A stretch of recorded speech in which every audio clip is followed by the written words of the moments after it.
1980 வருஷம் பொங்கலுக்கு வந்த திரைப்படங்கள்லாம் என்னன்னா அந்த படங்களோட வெற்றி தொழில் நிலவரம் தான் பார்க்க போறோம். அது எனக்கு பெருசா தெரியாது, இருந்தாலும் ஓரளவுக்கு பார்ப்போம். அப்புறம் இந்த 1980 வருஷம் பொங்கலுக்கு வந்த திரைப்படங்கள்றதும் பெருசா ரெஃபரன்ஸ் கிடைக்கல. இருந்தாலும் ஓரளவுக்கு நான் முடிஞ்ச வரைக்கும் ரெஃபர் எடுத்து நிறைய படங்கள் எடுத்திருக்கேன். அந்த பொங்கலுக்கு பாத்தீங்கன்னா கிளியரா ஒரு 3 படங்கள் தான் வந்த மாதிரி இருக்கு. பட் பொங்கலுக்கு ஒரு வாரம் முன்னாடி 2 படங்களும், அதுக்கப்புறம் இந்த ரிபப்ளிக் டே அந்த ரேஞ்சில் ஒரு 2 படமும் வந்த மாதிரி ஆக்சுவலி அந்த ஜனவரி மாசம் ரிலீஸ் ஆன படங்கள் சொல்லிட்டு பார்த்துருவோம் இந்த வீடியோல. இந்த வீடியோ பண்றதுக்கு முக்கியமான காரணமே நம்ம சேனல்ல எப்பத்துல இருந்தோ பொங்கல் படங்கள் அப்படின்னு சொல்லிட்டு ஒவ்வொரு வருஷத்துக்கும் பொங்கலுக்கு என்ன படங்கள் வந்திருக்கு, எப்படி எப்படி வெற்றி ஆகிருக்கலாம் பார்த்துருக்கோம். ஸோ அது இப்போ லேட்டஸ்டா பார்க்கறது மட்டும் இல்லாம நம்ம 90s ரேஞ்சில் இருந்தே பார்த்துருக்கோம். ஸோ கொஞ்சம் பிஃபோர் ஆப் 80ஸ்லயும் நம்ம இயர்லி டாப் 10 எல்லாம் போட்டுருவோம். ஸோ அந்த ரேஞ்சில் பொங்கல் படங்களையும் போடுவோம்ன்றது தான் இந்த வீடியோ. இந்த வீடியோ பார்க்குற யாராச்சும் 80s காலத்தில் தியேட்டருக்கு போய் நாங்கள் இந்த படம்லாம் பார்த்துருந்தோம், அந்த படம்லாம் நீங்கள் மென்ஷன் பண்ணல அப்படின்னு தோணுச்சுன்னா தயவு செய்து மறக்காம கமெண்ட் பண்ணுங்க. நீங்களாம் பண்ணணுன்றதுக்கோசம் தான் இந்த வீடியோவே பண்றேன். ஆக்சுவலி தமிழ் சினிமாவில் எல்லா பொங்கலும் எந்த மாதிரிலாம் இருந்ததுன்னு சொல்லிட்டு நம்ம ஆடியன்ஸ் தெரிஞ்சுக்கணும்ன்ற ஒரு காரணம். சரி வாங்க நம்ம வீடியோக்குள்ள போயிடுவோம்.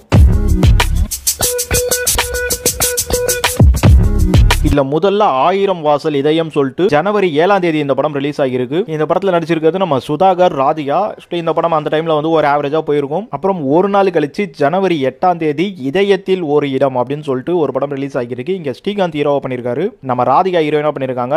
லாஸ்ட் படத்துலயும் ராதிகா தான் ஹீரோயினி. இந்த கிழக்கே போகும் ரயில் வந்தாலும் ராதிகா இஷ்டத்துக்கு படங்கள் பண்ணாங்க. இந்த இதயத்தில் ஒரு இடம் ரொம்ப சுமாரான ஒரு ஃபிளாப் படம் தான் சொல்லி ஆகணும். ஸ்ரீகாந்த் இந்த டைம்ல ஹீரோ மார்க்கெட்லாம் இல்ல, பட் ஏதோ இந்த படம் ரிலீஸ் ஆச்சு. அடுத்து ஜம்பு. இந்த ஜம்புங்கிற படம் பொங்கல் ரேஞ்சிலே வந்திருக்கு. இந்த படத்துல ஜெய்சங்கர் ஹீரோவா பண்ணிருக்காரு. இந்த ஜம்புங்கிறது இங்க தமிழ்ல விமர்சன ரீதியா பாத்தீங்கன்னா அன்னைக்கெல்லாம் சம்மடி கொடுத்தாங்க. ஆனா கமர்ஷியலான ஒரு படமா ஒரு சில ஆடியன்ஸ் இந்த படம் பிடிக்க தான் பட்டது. ஏன்னா ஒரு கவுபாய் ஸ்டோரி மாதிரி ஒரு ஜங்கல்ல இந்த படம் அவங்க நல்லாவே ரசிச்சாங்க ஒரு சில மக்கள். ஸோ அதனால இந்த படம் ஓரளவுக்கு போச்சுன்னே சொல்லலாம். ஆனா ஃபிளாப் ரேஞ்சில தான் அன்னைக்கு ரிவ்யூ கொடுத்துட்டு இருந்தாங்க. எனிவே ஜம்புங்கிற படம் அன்னைக்கு ரேஞ்சில் நிறைய பேருக்கு நினைவில் இருக்க ஒரு படம் சொல்லலாம். அடுத்ததான் நதியை தேடி வந்த கடல் அப்படின்னு சொல்லிட்டு ஒரு படம். இந்த படத்துல நம்ம ஜெயலலிதா ஹீரோயினா பண்ணிருக்காங்க.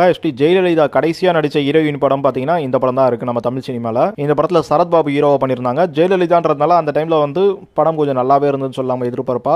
இப்ப ஜெயலலிதாக்கெல்லாம் மார்க்கெட் இல்லைனாலும் அப்பெல்லாம் தியேட்டர் கொஞ்சம் எதிர்பார்ப்பாவே இருக்கும். சின்ன படம் பெரிய படம் அதெல்லாம் பெருசா இருக்காது, தியேட்டர்னாலே கூட்டமா தாங்க இருக்குன்ற மாதிரி இருக்கும். ஸோ அதுல ஜெயலலிதா நம்ம கொஞ்சம் இதுவாகவே இருந்தது. அதே சமயம் இந்த படம் ஓரளவுக்கு ஆவரேஜாவும் போச்சுன்னு சொல்லலாம். அடுத்ததா வெள்ளாடு வேங்கை ஆகிறதுன்னு ஒரு படம் ரிலீஸ் ஆகிருக்கு. இதெல்லாம் பொங்கலுக்கு வந்த படம் தான். இந்த மாதிரியான டைட்டில்லையே அந்த டைம்ல ஒரு சில படங்கள் வந்திருக்கு.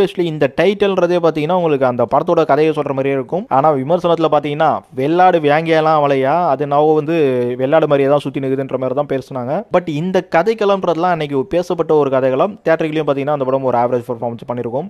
பொங்கலுக்கு வந்த படங்கள் பாத்தீங்கன்னா கடைசியா சொன்ன அந்த 3 படங்கள் மட்டும் தான். அடுத்து குடியரசுக்குன்னு பாத்தீங்கன்னா பில்லா படம் ரிலீஸ் ஆகிருக்கும். பில்லா ஜனவரி 26 நம்ம ரஜினி டபுள் ஆக்ஷன் நடிச்சு இந்த படம் 250 நாளைக்கு மேல தியேட்டர்ல ஓடி ஒரு வேற லெவல் செம்ம ரெக்கார்ட் பண்ணிச்சுன்னு தெரிஞ்சிருக்கும். அது மட்டும் இல்லாம ஒரு செம்ம ஹிட்ல ஓடிச்சு. ஸோ பில்லா பத்தி நான் உங்களுக்கு சொல்லி தெரியணுமா? படம் ரிலீஸ் ஆகி 45 வருஷம் ஆகுது. ஸோ இன்னமும் இந்த படம் ஒரு வேற லெவல் படமா தான் இருந்துட்டு இருக்கு. அப்புறம் இன்னொரு விஷயம், இந்த வீடியோ நம்ம 1980 பேசிட்டு இருக்கோம். ஆலினால் அழகுராஜான்ட்டு ஒரு படம் வந்திருக்கும், பார்த்திருப்பீங்க. அதுல சந்தானம், கார்த்திக், நாசர்லாம் இருக்கும்போது அந்த 1980 தீபாவளிக்கு படம் போடலாம் போது பில்லா தைப்பொங்கல் அப்படின்னு சொல்லிட்டு 2 படம் பேசியிருப்பாங்க.